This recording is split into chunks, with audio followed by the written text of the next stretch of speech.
భారత్ పాక్ సరిహద్దుల్లో యుద్ధ మేఘాలు కమ్ముకున్నాయి. ఏ క్షణమైనా దాడులు జరిగే అవకాశాలు కనిపిస్తున్నాయి.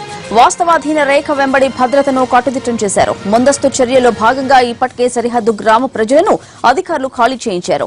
ఎలాంటి పరిస్థితి ఎదురైనా ఎదుర్కొనేందుకు భారత సైన్యం సయ్యంటోంది. తూర్పు నౌకాదళం అప్రమత్తమైంది. సముద్ర జలాల్లో గస్తీ ముమ్మరమైంది. కేంద్ర ప్రభుత్వంతో పాటు సైనికాధికారులు పరిస్థితిని ఎప్పటికప్పుడు సమీక్షిస్తున్నారు. భారత్ పాక్ మధ్య యుద్ధ మేఘాలు కమ్ముకుంటున్న వేళ రంగంలోకి దిగింది ఐక్యరాజ్య సమితి. ఇండియా పాకిస్తాన్ ప్రభుత్వాలకు ఫోన్ చేశారు ఐరాస ప్రతినిధులు. రెండు దేశాలు సంయమనం పాటించాలని కోరారు. శాంతియుతంగా చర్చలతో సమస్యలను పరిష్కరించుకోవాలని సూచించారు.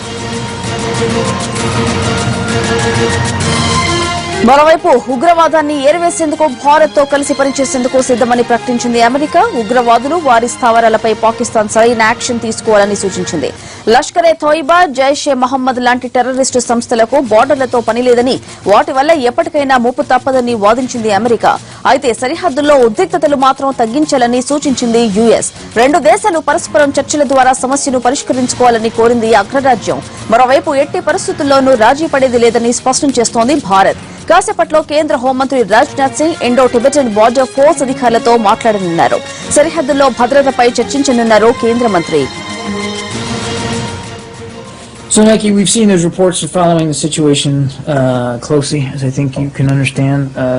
We also understand that the Indian and Pakistani militaries have been in communication. We believe that continued communication is obviously important to reduce tensions. We've repeatedly expressed our concerns regarding the danger that terrorism poses to the region, and we all know that terrorism in many ways knows no border.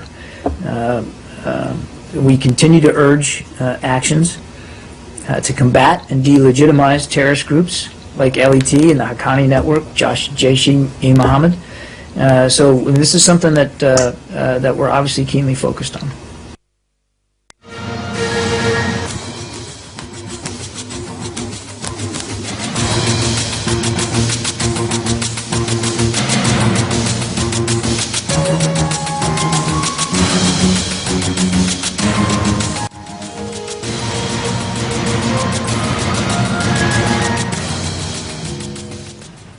ఢిల్లీలో రాజ్నాథ్ సమీక్షకు సంబంధించిన తాజా సమాచారం correspondent Prasad అందిస్తారు. ప్రసాద్, రాజ్నాథ్ ఏ అంశాలపై సమీక్ష జరుపుతున్నారు?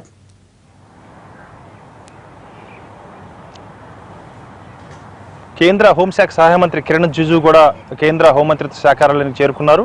మరికొద్ది సేపట్లో బోర్డర్ సెక్యూరిటీ ఫోర్స్ చీఫ్, అదేవిధంగా ఇంటెలిజెన్స్ చీఫ్ వీరందరితో కూడా హోంమంత్రి నేతృత్వంలో సమావేశం కానున్నారు. ఈ సమావేశంలో ప్రధానంగా అంతర్గత భద్రత, అదేవిధంగా సరిహద్దులో ఉన్నటువంటి భద్రత ఏ రకంగా ఉంది, దానికి సంబంధించినటువంటి భద్రతా దళాల యొక్క తరలింపు ఏ రకంగా ఉందన్న అంశాన్ని సమీక్షించేందుకు ఈ సమావేశాన్ని ఏర్పాటు చేసుకోవడం జరిగింది. ఈ సమావేశంలో పూర్తి స్థాయిలో అంతర్గత భద్రత, అదేవిధంగా సరిహద్దులో ఉన్నటువంటి భద్రతా దళాల యొక్క తరలింపు, దానికి సంబంధించినటువంటి సన్నాహాలు ఏ రకంగా ఉన్నాయన్న అంశాన్ని సమీక్షించేందుకు ఈ సమావేశాన్ని ఏర్పాటు చేసుకున్నారు. ఈ సమావేశం తర్వాత సుమారు 12 గంటల ప్రాంతంలో ప్రధానమంత్రి నేతృత్వంలో కేబినెట్ కమిటీ ఆన్ సెక్యూరిటీ కూడా సమావేశం కానుంది. ఈ సమావేశంలో కూడా పూర్తి స్థాయిలో మరొకసారి సమీక్షించే అవకాశం ఉంది. ఏ రకంగా వాస్తవాధీన రేఖకు సంబంధించి, అదేవిధంగా నియంత్రణ రేఖకు సంబంధించి భద్రతా దళాల యొక్క తరలింపు ఏ రకంగా ఉంది, అక్కడ పరిస్థితిని ఎప్పటికప్పుడు అంచనా వేసుకునేందుకు, అదేవిధంగా పరిస్థితి పాకిస్తాన్ నుంచి కనుక దాడులు కనుక ఉన్నట్టయితే దాన్ని ఎదుర్కొనేందుకు ఏ రకంగా సన్నాహాలు ఉన్నాయి అన్న అంశాన్ని కూడా ఈ సమావేశంలో చర్చించే అవకాశం ఉంది. అదేవిధంగా మరింత పెద్ద స్థాయిలో కూడా భద్రతా దళాలను తరలించేందుకు కూడా ఒక నిర్ణయం తీసుకునే అవకాశం ఉంది. ఇప్పటికే పంజాబ్ బోర్డరు, వాఘా బోర్డరు, అదేవిధంగా పఠాన్కోట్, పంజాబ్ బోర్డరు ఉన్నటువంటి దాదాపు 550 కిలోమీటర్ల దూరంలో ఉన్నటువంటి ఈ సరిహద్దు వెంబటి ఉన్నటువంటి 6 జిల్లాల్లో ఉన్నటువంటి దాదాపు 2 లక్షల మంది ప్రజలను అక్కడి నుంచి తరలించే ఏర్పాట్లు చేస్తున్నారు. ఆ మేరకు వాటిని ప్రజలను తరలించేందుకు ముమ్మర ప్రయత్నాలు జరుగుతున్నాయి. దానికి సంబంధించి అక్కడ ఉన్నటువంటి ఆ ప్రజలకు, తరలించిన ప్రజలకు ఏర్పాట్ల విషయంలో కూడా ప్రభుత్వం మరింత చర్యలు తీసుకోవాలని కూడా ప్రధానమంత్రి ఈ సమావేశంలో ఆదేశాలు కూడా జారీ చేసే అవకాశం ఉన్నట్టుగా తెలుస్తుంది. ఈ తరలించే ప్రజలంతా కూడా కళాశాలలు, పాఠశాలలు, అదేవిధంగా గురుద్వారాలు, దేవాలయాలు వీరందరికీ అక్కడ శిబిరాలను ఏర్పాటు చేసేసి ఆహారం, ఇతరత్ర మౌలిక సదుపాయాలను ఏర్పాటు చేసే కార్యక్రమాలను కూడా ఈ ఈ సమావేశంలో నిర్ణయం తీసుకునే అవకాశం ఉంది. దీనికి సంబంధించి ఇప్పటికే ఆదేశాలు కూడా జారీ చేసినట్టుగా తెలుస్తుంది. అదేవిధంగా జమ్మూ కాశ్మీర్లో ఉన్నటువంటి సరిహద్దు జిల్లాల్లో కూడా అక్కడ ప్రజలను కూడా తరలించే ప్రయత్నాలు కూడా ముమ్మరంగా కొనసాగుతున్నట్టుగా తెలుస్తున్నాయి.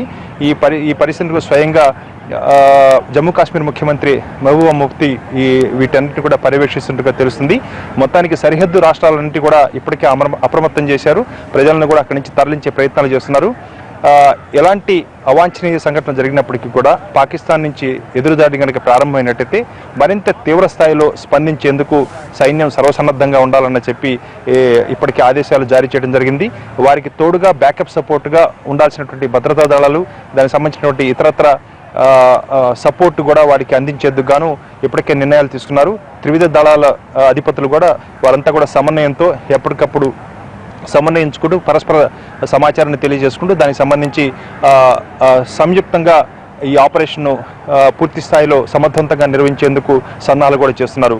ఈ ఢిల్లీలో దేశ రాజధానిలో ప్రధానమంత్రి నేతృత్వంలో, అదేవిధంగా హోంమంత్రి నేతృత్వంలో జరుగుతున్న ఈ సమావేశాలు ఒకవైపు, అదేవిధంగా దీనికి సంబంధించినటువంటి ఎప్పటికప్పుడు ఆదేశాలు జారీ చేయటం, అదేవిధంగా అక్కడ సరిహద్దుల్లో ఉన్నటువంటి కమాండర్ ఇన్ చీఫ్ ఉన్నటువంటి ఆర్మీ అధికారులు కూడా ఎప్పటికప్పుడు ఢిల్లీకి సమాచారాన్ని తెలియజేయటం, వీటన్నిటిని కూడా సమన్వయపరుచుకుంటూ అన్ని రకాలుగా ఎలాంటి పరిస్థితులు ఎదురైనప్పుడు కూడా దాన్ని సమర్థవంతంగా ఎదుర్కొనేందుకు పూర్తి స్థాయిలో సన్నాహక చర్యలు తీసుకునేందులో భాగంగానే ఈ సమావేశాలు జరుగుతున్నాయి. ఈ సమావేశంలో కీలకమైనటువంటి నిర్ణయాలు ఉండే అవకాశం ఉన్నట్టుగా తెలిసింది.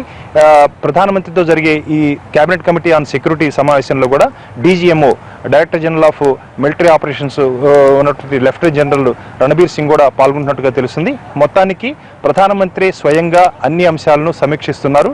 ఎప్పటికప్పుడు సమాచారం తెలుసుకుంటూ తగిన మేరకు ఆదేశాలు కూడా జారీ చేసినట్టుగా తెలుస్తుంది.